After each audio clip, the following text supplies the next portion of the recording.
In this age of consumerism, every individual plays one of the roles at every point of time, seller or consumer. Either we are buying something or selling something. It could be a product, idea, concept, information or knowledge.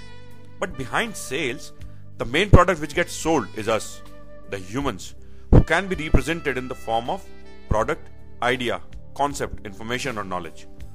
Now, would you agree with me if I say that we all prefer to buy a product which is packaged and presented better than the others, more visible than others, have a detailed and specific literature with more additional features for the same price, has better scope for bargain, with service available everywhere, delivered faster than the others, is more stable than the others, fits better to the space available to us, in sync with the other products we have at home, and have a unique selling proposition, that is the USP.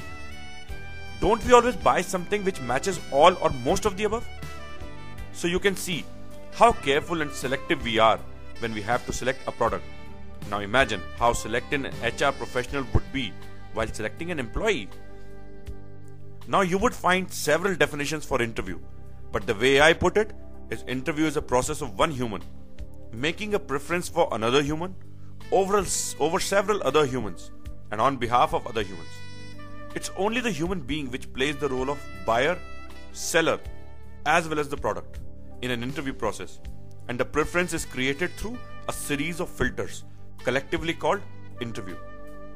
Theory of preference discusses in detail each and every such filter which leads to the creation of such preference.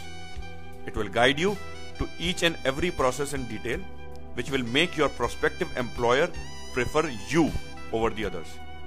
I will bring to you not only the minuscule details of every aspect of interview separately, but will also try and help you to prepare for more competitive times to come. Thank you very much. Good luck.